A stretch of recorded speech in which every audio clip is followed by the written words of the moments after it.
जय श्री राम, हर हर महादेव। आज की वीडियो में मैं आपको बताने जा रहा हूं कि जब आप कोई साधना करते हैं तो किन मंत्रों का आपको जप करना चाहिए, किन मंत्रों का जप आपको नहीं करना चाहिए। व्हाट्सएप पर और कमेंट में बहुत सारे बच्चों ने ऐसे प्रश्न पूछे हैं और बहुत सारे बच्चे कंफ्यूज हैं कि हम जब साधना करते हैं तो क्या करें क्या ना करें। ये बहुत बड़ा मुद्दा है, बहुत बड़ी परेशानी बच्चों के लिए हो जाती है। तो वीडियो को ध्यान से सुनना, आखिर तक सुनना। आपको बताऊंगा कि कैसे आपको साधना करनी है ताकि साधना का पूर्ण फल आपको प्राप्त हो, कैसे आपको साधना करनी है ताकि आपको साधना का अनुभव प्राप्त हो और जिस संकल्प के साथ आप साधना कर रहे हैं वो संकल्प आपका पूरा हो। सबसे पहले आपके सीधे हाथ पे जो लाल कलर का बटन है सब्सक्राइब का, उसे दबा के चैनल को सब्सक्राइब कर लीजिए बेटा, और बेल आइकन पे ऑल पर सेट कर लीजिए ताकि जो जानकारी हम डालें वो सबसे पहले आपको प्राप्त हो। हर रविवार श्री सिद्धि शक्ति धाम फरीदाबाद दरबार लगता है। कल 19 तारीख को भी दरबार लगेगा। निःशुल्क दरबार लगता है बेटा, इसमें कोई भी पैसा नहीं है, इस चीज का ध्यान रखिए। जब आप साधना करते हैं तो बहुत सारे बच्चे एक बहुत बड़ी गलती करते हैं। वो ये करते हैं कि वो 2 4 6 8 10 जितने भी मंत्रों का जप कर रहे हैं, साधना काल में भी वो कंफ्यूज रहते हैं कि साधना में जो मंत्र दिया है या साधना काल में जो मंत्र है हम उसको जाप करें या जो 8 10 मंत्र हैं हम उनको जाप करें। दोनों में सामंजस्य कैसे बिठाएं, कैसे बैलेंस करें। अगर सबको जाप करते हैं, क्योंकि साधना काल में सबको पता है कि आपका जो मंत्र की एक संख्या 1.25 लाख, 1.5 लाख, 21 लाख, 10 लाख इस तरीके से होती है, तो उसको भी जाप करना है। 6 7 8 घंटे उसको भी देने हैं, और जो 8 10 मंत्र आप पहले से करते आ रहे हो उनको भी देने हैं। तो ऐसे तो पूरा दिन आपका केवल और केवल जप में चला जाएगा, बाकी के दिनचर्या आप कैसे निभाओगे। तो आपको मैं बता दूं, जब आप साधना करते हैं, हम साधना करते हैं, तो साधना का मतलब समझ लीजिए जो अधिकतर लोगों को नहीं पता। साधना का मतलब होता है पूर्ण रूप से समर्पित कर देना उस इष्ट देव को जिसकी आप साधना कर रहे हैं। यानी साधना काल में पूर्ण रूप से खुद को आप उन्हीं के चरणों में समर्पित कीजिए जो आपके साधना के देवता हैं।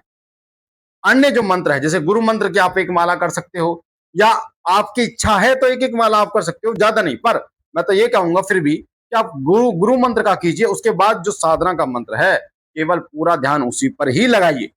दिन रात चलते फिरते खाते पीते उसी का ही जप कीजिए, तभी वो साधना फलीभूत होगी। देखो, साधना अगर आप कर रहे हो और आप पूर्ण रूप से तरीके से नहीं कर रहे हो, सॉफ्ट तरीके से कर रहे हो, तो इसका मतलब आपको उसका फल मिलने वाला नहीं है। साधना कर रहे हो तो इसका मतलब साधना में पूरा का पूरा खुद को झोंक दो।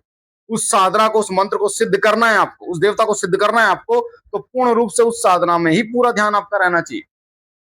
अगर आपका ध्यान अन्य मंत्रों की तरफ जा रहा है, अन्य देवताओं की तरफ जा रहा है, कई तो ऐसे बच्चों ने भी कमेंट किया है कि गुरुजी कहीं ऐसा तो नहीं साधना हम कर रहे हैं तो हमारे जो इष्ट हमसे नाराज हो जाए, या हमारे जो मंत्र थे वो खंडित हो जाए, या माता हमसे नाराज है। भाई, देवता कभी नाराज नहीं होते। देवताओं का गुण देना होता है, प्रसन्न होना करना होता है। देवताओं का गुण प्रसन्न होना होता है, कृपा करना होता है, तो वो नाराज नहीं होते। ये बहुत बड़ा भ्रम लोगों के दिमाग में चढ़ा हुआ है। तो साधना काल में केवल आपके साधना का मंत्र उसी में लग जाइए, क्योंकि 11 दिन की साधना, 21 दिन की साधना, उसके बाद तो आप अपने सारे मंत्रों को करें। तो कम से कम 11 दिन तो उस मंत्र को दे दें। जिस प्रकार लोहे पे चोट मारी जाती है, तो इतनी चोटें मारें उस पर ताकि वो टूटने के लिए मजबूर हो जाए। और अगर आप हल्की हल्की मारोगे कि अन्य को भी कर लेते हैं और उसको भी कर लेते हैं, तो बेटा आप ना वो लोहा टूटेगा, यानी आपकी साधना केवल और केवल दिखावे का साधन रह जाएगा और कुछ नहीं। अब साधना काल में बहुत सारे नियम होते हैं जिन नियमों का आपका पालन करना होता है।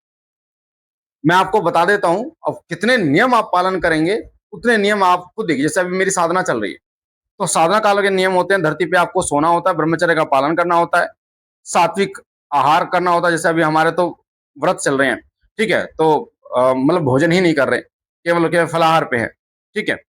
आज 3 दिन हो चुके हैं।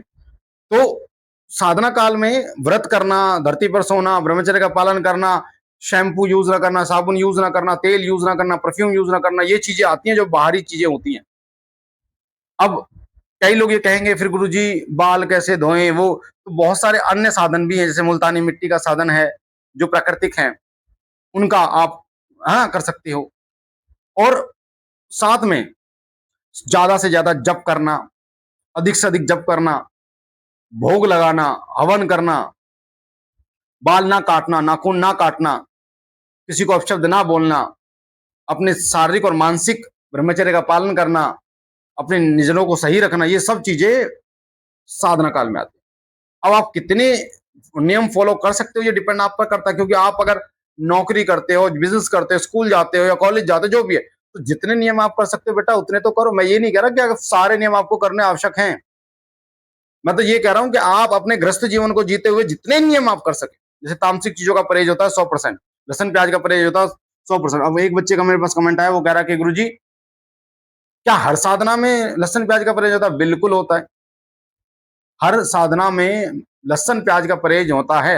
लहसन प्याज खाने से आपको पाप नहीं लगता। लहसन और प्याज खाने से केवल और केवल आपके जो अवगुण होते हैं उनमें वृद्धि आती है, गुस्से में वृद्धि आती है, आलस्य में वृद्धि आती है, चिड़चिड़ापन हो जाता है। तो इसलिए लहसन और प्याज जो है वो इन चीजों की वैधता को बढ़ा देते हैं, इसलिए इन चीजों का परहेज किया जाता है, तामसिक चीजों का परहेज किया जाता है। तो जितना आप कर सके उतना तो करना चाहिए। अब कई लोग कहते हैं, कई माता बहनें, उनका भी कमेंट आया कि गुरुजी मासिक धर्म आ जाए तो साधना में क्या करें? पहली बात तो साधना हर माता बहन को ये पता होता है कि उसके मासिक धर्म का समय क्या है।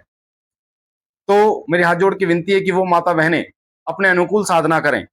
महीने में एक बार आता है, यानी 30 दिन, तो 11 दिन की साधना करेंगे तो उसके हिसाब से करें। जैसे किसी माता बहन को मासिक धर्म 30 तारीख को आना है, तो वो 30 तारीख से पहले अपनी साधना को पूर्ण कर ले। और कई बहन माता बहनें फिर ऐसे कहते हैं कि मासिक धर्म आ गया, तो मेरे को समझ में नहीं आ रहा कि ऐसा क्यों हो जाता है, जब सब माता बहनों को ये चीजें पता होता है। और फिर उसके पीछे लोग ये भी कहते हैं कि गुरुजी अब क्या करें, किंतु परंतु। अरे भाई अब क्या करोगे? कॉमन सेंस आपके अंदर होना चाहिए। कई बच्चे अखंड ज्योति जलाते हैं और इतनी लापरवाही करते हैं कि अखंड ज्योति बुझ जाती है, घी डाल रहे हो, तेल डाल रहे हो, जबकि हमने बता रखी है कि जब भी आप घी और तेल डालें तो छोटी बाती अखंड ज्योति से जला लें, एक साइड में एक छोटा दीपक जला लें, ताकि अगर वो बुझी भी जाए तो छोटे से दीपक से दोबारा प्रज्वलित कर लें, क्योंकि वो बुझी नहीं मानी जाएगी, आपने उससे जोत जला दी है। और फिर भी लोग वो जोत बुझ गई है, गुरुजी अब क्या करें? अरे अब ऐसे नहीं होती है साधना, हर चीज का सब्स्टिट्यूट नहीं होता है। हर चीज को ऐसे नहीं है कि अगर ये हो गया तो इसकी माफी मिल जाएगी, ऐसे नहीं होता है। आप कुछ पाना चाहते हैं, पाने में कंजूसी नहीं कर रहे, पर सेवा करने में कंजूसी कर रहे हैं। जोत बुझ जाए कोई दिक्कत नहीं, ब्रह्मचर्य खंडित हो जाए कोई दिक्कत नहीं, नियम टूट जाए कोई दिक्कत नहीं, पर आपका जो आपको चाहिए वो आपको पूरा चाहिए, उसमें कंजूसी नहीं चाहिए। तो भैया साधना के नियम भी आपको पूर्ण रूप से करने पड़ेंगे। अब साधना काल में विशेष होता है कि मासिक धर्म में कोई माता बहन है तो उसके हाथ का खाना जो है उसको भी आपको अवॉइड करना चाहिए। और जिस रूम में माता मतलब जो भी साधना कर रहा है उस रूम में मासिक धर्म से जुड़ी कोई माता बहन ना आए, इस चीज का भी ध्यान रखें, ठीक है। हालांकि और दिन अन्य दिन आप खा सकते हैं, पर ये साधना के नियम होते हैं बेटा। अगर आप इस साधना के नियमों को नहीं करते हैं तो उस साधना का आपका नेगेटिव इफेक्ट नहीं होगा, साधना का पूर्ण फल नहीं मिलेगा।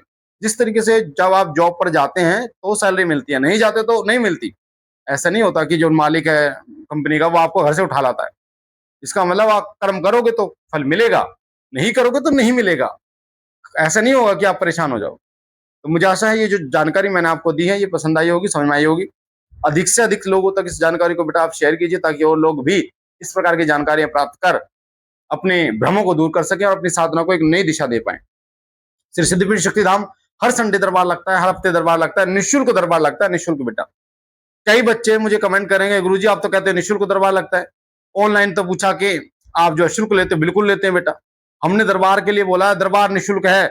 संडे को सुबह से शाम तक हम आपके लिए फ्री बैठते हैं, आप दरबार क्यों नहीं आते? कई लोग फोन पर रजाई में घुस के अपने घर पे लेटे लेटे चाहते हैं कि गुरुजी उनके सवालों का जवाब वीडियो कॉलिंग पे दे। भैया ऐसा नहीं होगा, दरबार आओ ना, पैसा खर्च करके 150 रुपए लगा के आओ, आपके सामने बैठूंगा, फ्री में आपको बताऊंगा सारी चीजें। अगर आप घर बैठ के लेना चाहते हो तो उसके लिए छोटा सा शुल्क आपको देना होगा। इस चीज को ध्यान रखिए। जय श्री राम, हर हर महादेव।